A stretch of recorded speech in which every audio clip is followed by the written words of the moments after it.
Katapos natin manguha ng strawberry, ngayon po ay magsisimula naman tayong mag-cuttings ng ating ubas. Para sa susunod pong season, ay ito ay mamunga.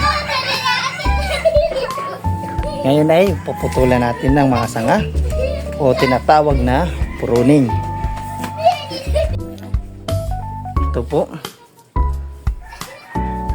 Sa pagpupruning ay nakadepende po ito sa laki ng sanga.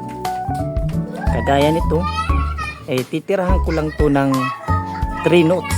Like, kagaya nito. Sa 2, 3. Putol na po tayo sa bahaging ito. At ito naman, dahil medyo malaki, kaya magsuporta, pwede natin itong tirahan hanggang 4 to 5 notes. 1, 2, 3, 4. Sakto lang. Yun, dahil ang iba, ang style ng iba, kung saan yung pinakadulo ng kulay brown na ng sanga, doon nila pinuputol. Sakto lang to dahil may 4 din na notes. Medyo malaki naman yung sanga nito. Sa 2, 3, 4. Ngayon po ay magpupuning tayo. Magsisimula tayo magputol ng mga sanga. Ito. Gamit po ang ating pang-cutting. Dahil ito ay medyo may kaliitan, kaya ano lang natin ito ng 3 sanga. Pagputol nito ay pwede natin dito lang. Medyo may kaunting distansya dito papunta sa notes. Tapos ito ay tanggalin natin para sa sa susunod na usbong ng kanyang notes. Yung usbong po dito ay yung pong magbibigay ng mga bulaklak para sa bunga. At ito naman po medyo magkaliitan din, kaya 3 notes lang po ang itagdaan natin. Sa 2, 3, putol po dito. Ito naman dahil medyo malaki, 4 na notes po ang ating titira. 1, 2, 3, 4. Kaya ang ating puputulin po ay bahagi nito.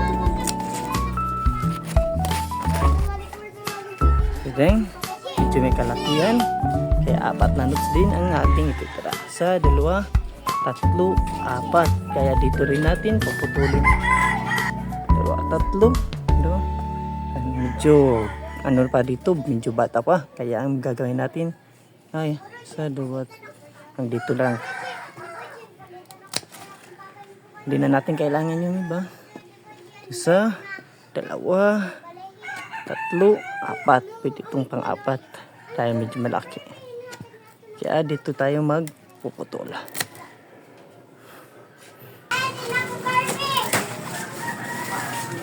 Mga 3 linggo lang to mula nang nagputol tayo. Ay ngay, bagong usbong na naman na mga sanga nito. Ito po ay maglalabas na to ng mga bulaklak. Agisyo.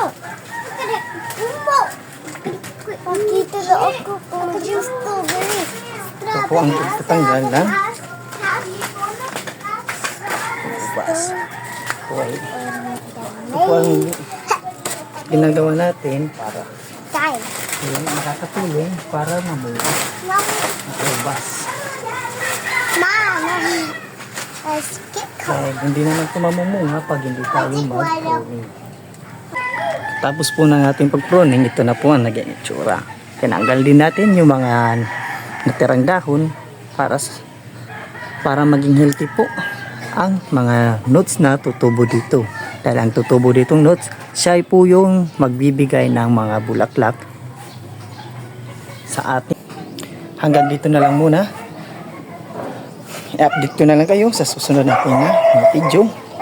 Hanggang mamulaklak ito, samahan niyo ako sa ating maliit na ubas.